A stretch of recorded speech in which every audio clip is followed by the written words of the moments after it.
नर्मदे हर। आज की हमारी इस यात्रा में हम आए हैं कीर्तेश्वर महादेव गुफा। हमारी इस यात्रा में प्रकृति के बड़े ही सुंदर दृश्य हैं और साथ ही एक अंधेरी गुफा जिसमें महादेव विराजित हैं। रोमांच से भरी इस यात्रा का वीडियो पूरा जरूर देखें।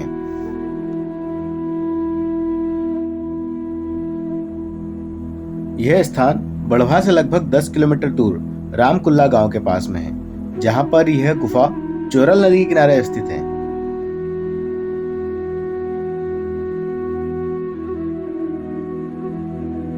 चोरल नदी मां नर्मदा की सहायक नदियों में से एक है, जो खेड़ी घाट के पास उत्तर तट पर मां नर्मदा से आकर मिलती है। जहां पर मां नर्मदा और चोरल नदी का संगम होता है, वहां भगवान चारुकेश्वर विराजित है तथा एक विशाल वट वृक्ष भी है।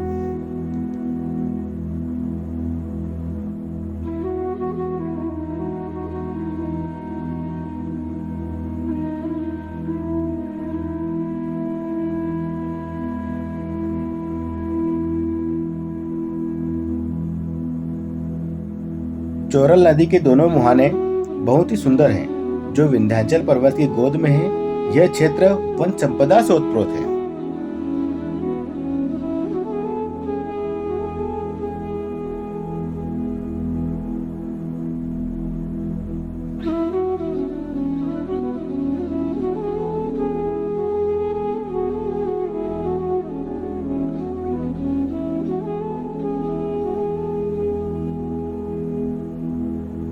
इस पहाड़ी पर पथरीले और उबड़ खाबड़ मार्ग पर हम चले जा रहे थे।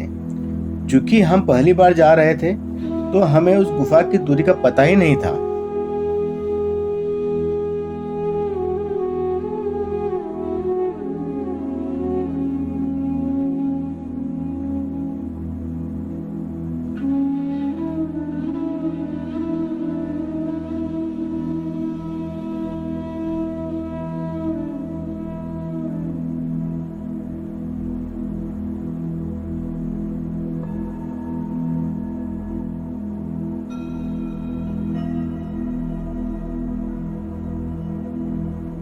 चारों ओर विभिन्न प्रकार के वृक्ष इस ग्रीष्म काल में भी अपने नैसर्गिक सौंदर्य से परिपूर्ण हैं।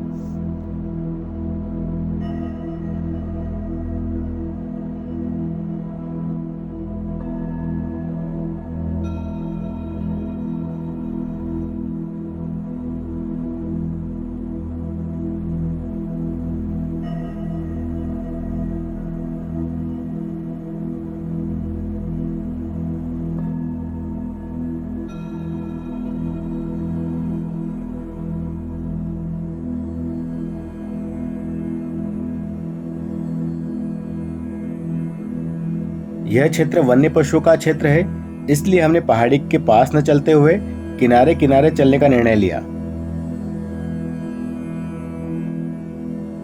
नदी किनारे किनारे जल, जंगल, जमीन का सौंदर्य अप्रतिम है।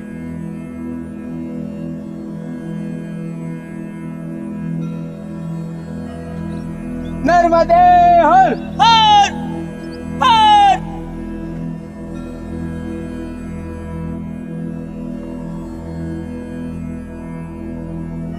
कुछ देर तक तो हम किनारे किनारे चलते रहे, फिर तभी जंगल से बंदरों के भागने की आवाज आई।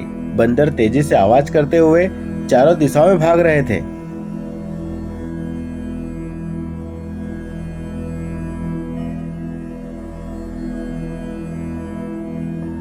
बंदरों की इस तरह से कोलाहल को सुनकर और उनको भागते हुए देखकर हमें ऐसा लगा कि कोई जानवर वहां पर है।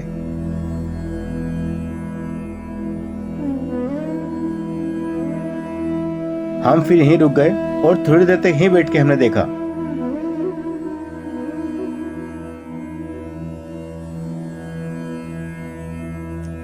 थोड़ी देर बाद वानरों का कोलाहल पूरी तरह शांत हो गया और वो हमारी तरफ ही आ रहे थे। हम फिर नदी के और किनारे पर उतर गए और पत्थरों के बीच में चलने लगे। हो धीरे धीरे होले होले। हाँ?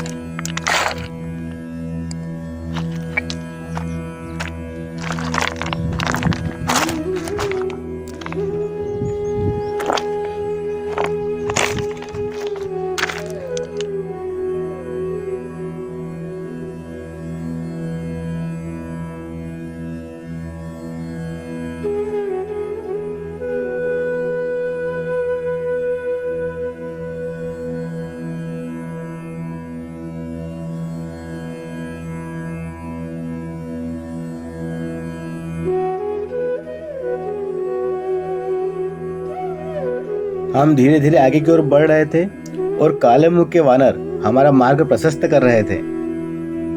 उनका इतना शांत बैठना यह बता रहा था यहाँ कोई खतरा नहीं है।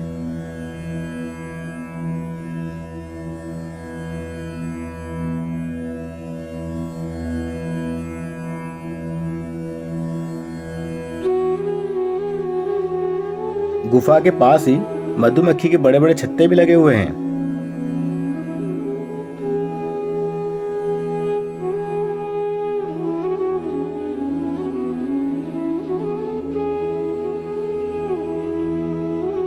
आखिरकार हमें अपनी मंजिल का रास्ता मिल गया और हमें गुफा दिखाई दी। यह गुफा किनारे से काफी ऊंचाई पर है, पर श्रद्धालुओं ने यहाँ पर सीढ़ियां बना रखी है।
आखिरकार हम उस पवित्र पावन गुफा के मुहाने पर पहुंच गए।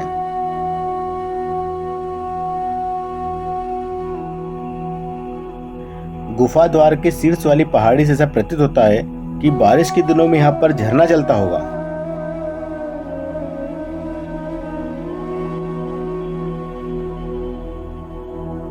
गुफा द्वार पे तो पहुंच गए, पर असमंजस हो रहा था गुफा के अंदर जाए तो कैसे जाएं, क्योंकि गुफा बहुत बड़ी है और अंधेरा भी है।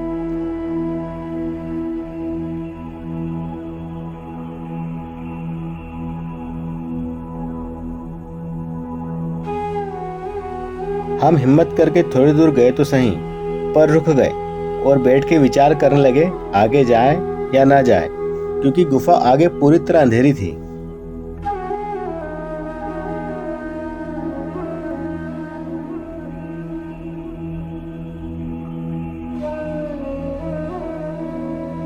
फिर हमने अंदर जाने का निर्णय लिया और हर हर महादेव और नर्मदे हर के उद्घोष के साथ घुटने घुटने चल के हम आगे की ओर बढ़े। गुफा की ऊंचाई कम है, इसलिए घुटने घुटने चलना होता है और मोबाइल टार्च के सहारे हम आगे बढ़ रहे थे, पर आगे गुफा कितनी लंबी थी हमें उसका कोई अंदाजा न था।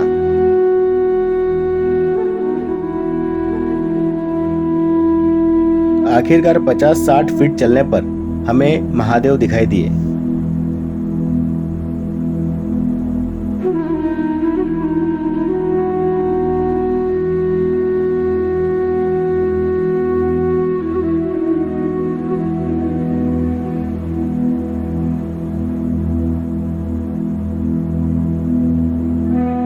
महादेव के दर्शन करने के बाद तुरंत हम वहां से लौटे, क्योंकि गर्मी बहुत थी। तभी मेरे पास से एक चमगादड़ उड़ के गई और बाहर गई और फिर वापस आ गई।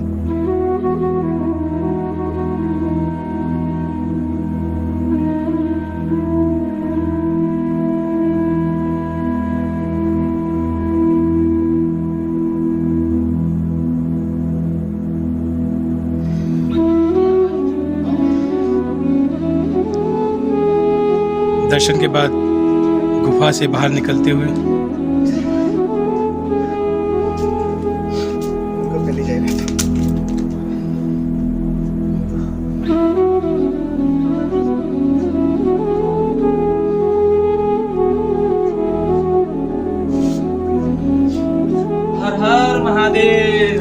तो आज हम कीर्तनेश्वर महादेव की गुफा में आए, दर्शन किए और वहाँ पर कुछ प्लास्टिक पन्नी वगैरह पड़ी थी, तो हम लोग ले आए, स्वच्छता भी कराए हैं और बाबा के दर्शन भी कराए हैं, बाबा का सानिध्य भी प्राप्त हुआ। और गुफा काफ़ी सकरी है, तो वहाँ पर एकदम बैठ के जाना पड़ता है और काफ़ी गर्मी होती है।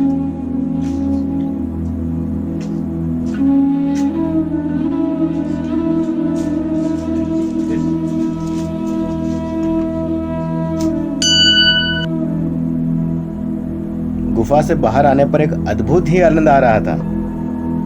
गर्मी से पसीने से हम तरबतर हो गए थे और गुफा से बाहर निकलते ही ठंडी हवा ने हमें प्रफुल्लित कर दिया था। हमारे मित्र रवि सोलंकी ने भी गुफा द्वार को भी पूरी तरह साफ किया। अब हमने वापसी के लिए दक्षिण तट का रास्ता चुना और यह रास्ता भी नैसर्गिक सौंदर्यता से परिपूर्ण है।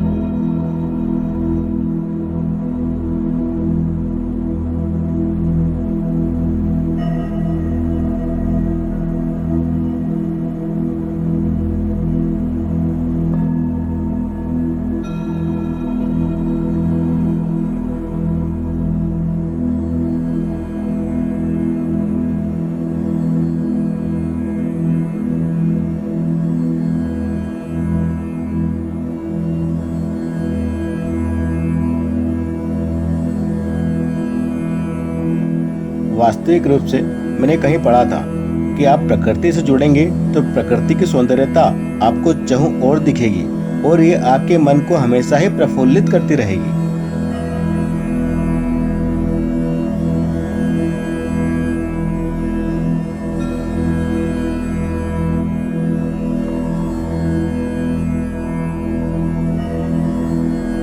जब भी आपको समय मिले प्रकृति की इस अनमोल धरा का दर्शन जरूर करें।